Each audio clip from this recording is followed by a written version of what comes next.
As ranchers, we are stewards of our nation's resources.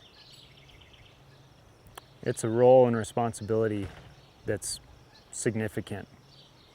It's huge. It's daunting.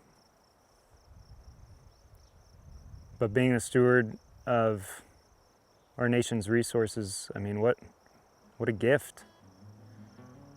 What an opportunity to do good.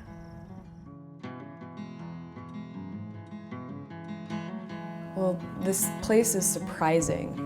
It's prairie meets forest meets waterfalls meets wildlife sanctuary.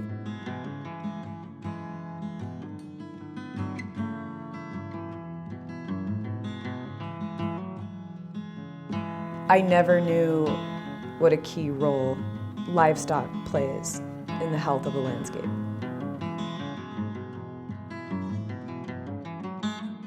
My art is absolutely influenced by my surroundings.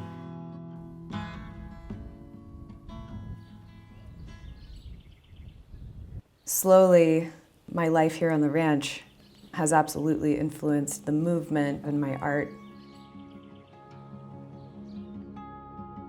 So much of how we live our lives depends on bigger forces and bigger powers, and I'll allow that to influence the next mark I make in a very similar way that ranching works. And it kind of just dawned on me recently that the two are very similar.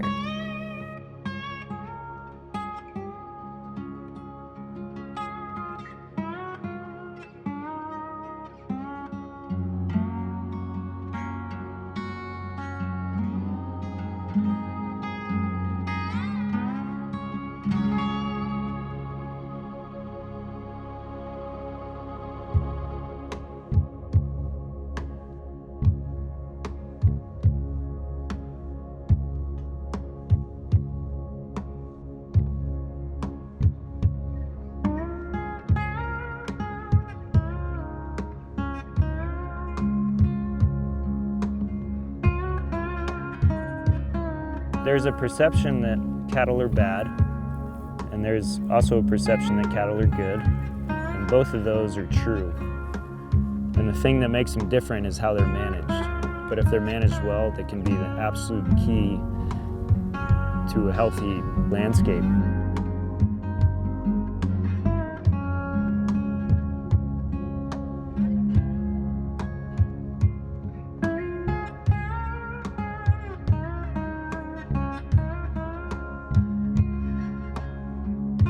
So I'm fifth generation. My great-great-grandfather, his family immigrated from Germany when he was 2. Henry Sieben was his name. At the time he was 17, he walked out with a wagon train with his brother and 2 friends from Illinois. They walked out, they were headed to Oregon, but the Oregon Trail was closed because of the Red Cloud War, and so he ended up in the Gallatin Valley in Montana. So Henry Sieben homesteaded in the Chestnut Valley.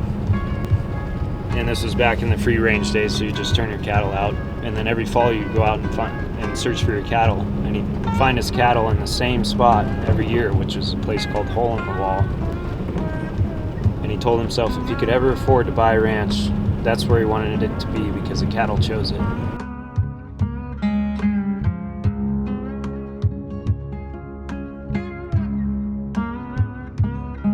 People tend to describe Cooper as someone who is patient. He really takes the time to consider the bigger picture.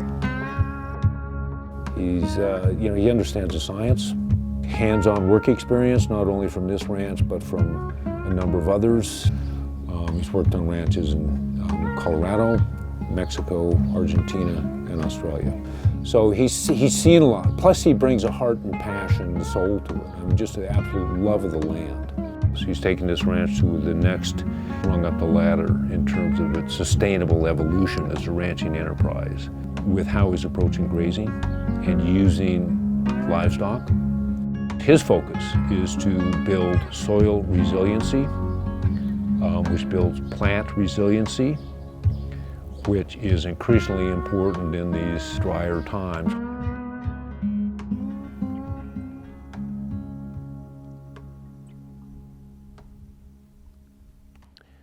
So this particular pasture,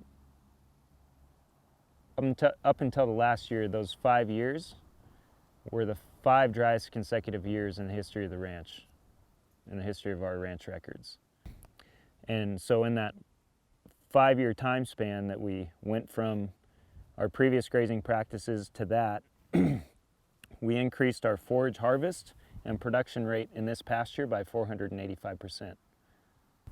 When a plant is grazed, take this plant for example, it was grazed down and opened up all this canopy, and then all this new growth started happening and photosynthesis started occurring. And when photosynthesis occurs, these leaves will take a carbon dioxide molecule out of the atmosphere, and that carbon, it will split that molecule, it will release oxygen back into the atmosphere, and that carbon molecule will be excreted back into the soil.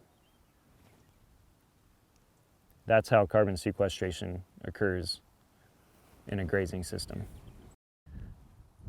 Grazing needs to be a part of the landscape in whatever form, but proper grazing needs to be a part of the landscape.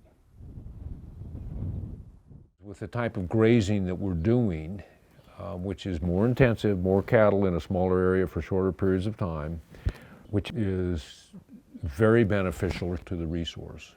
But it depends on allowing those plants adequate time to rest, to build up their root reserves, their energy levels, and their health. Cooper's grazing practices are really progressive. We've already seen so many incredible signs of how high-intensity grazing beautifully impacts our pastures. Watching Cooper, my son, come over and take over the management, what's that like? Well, it's obviously very special. A lot of that gratification comes from knowing that this ranch is in very good hands. And of course, as a member of the generation that's going out, that's what you want to see in the generation coming in. He's really the glue that's going to keep this together. We want that to continue, not only for us, because it's important to us as a family. You gotta give me a minute.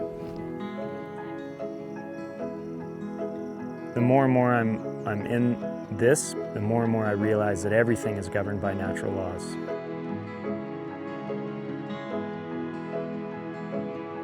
We calve in June to match our cow's production cycle with the natural grass cycle of this place, and it's well documented that the more diverse systems are, the healthier they are, the more robust they are, the better they can deal with adverse conditions.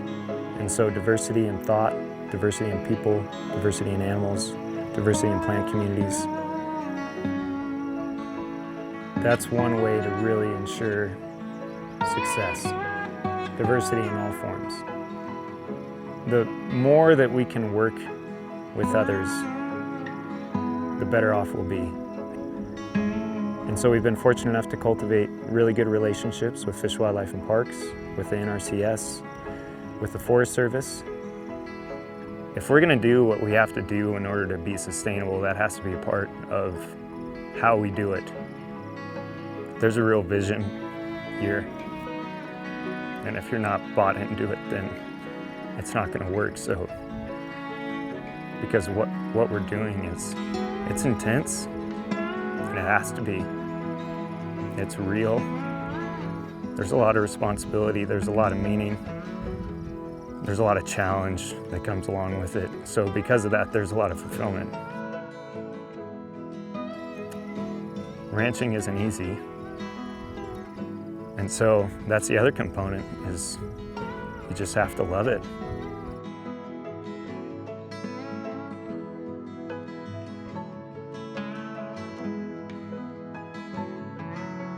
We have a moral responsibility to take care of this land. It's right. You know, I can't, may not always make economic sense, but it's the right thing to do.